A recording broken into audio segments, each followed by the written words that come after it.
কিছুক্ষণ আগে আমাদের রেজাল্ট আউট হয়েছে। আমার কাছে যে খবরটা আসলো 41,000 র্যাঙ্ক যেখানে আমাদের কাট অফটা যায় সেখানে এসছে 509 নম্বর।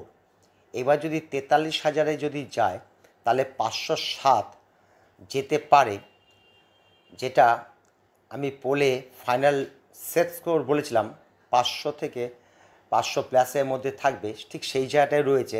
দেখো, এটা একদম প্রাথমিক লগ্ন, এটা একদম ফাইনাল যে 41,000 র্যাঙ্ক এসছে, অল ইন্ডিয়া র্যাঙ্ক 509। তা মোটামুটি 43 যদি যায় তাহলে 507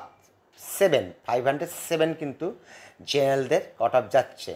অর্থাৎ আমি যে আগের দিন বলছিলাম যে 500 থেকে একটু বেশি যাবে, সেটা হতে চলেছে, যেহেতু রেজাল্টটা বেরিয়ে গেছে। এটাই হলো তোমাদের খুব তাড়াতাড়ি করে জানালাম। অনেকেই এখনও রেজাল্ট হাতে পায়নি, 2-4টি যা খবর আসছে সেটা এটা পেলাম। যাই হোক, পরবর্তী ক্ষেত্রে আরও কিছু ডেভেলপ হোক খবরটা বলবো। 41,000-এ আমার খবর এসছে 509। তারা বুঝেই নিতে পারছো 506, 7, 8-এর মধ্যে থাকছে, বা 505 থেকে 507-9-এর মধ্যে থাকছে, এমন একটা জিনিসটা হচ্ছে। থ্যাংক ইউ, সকলেই ভালো থেকো।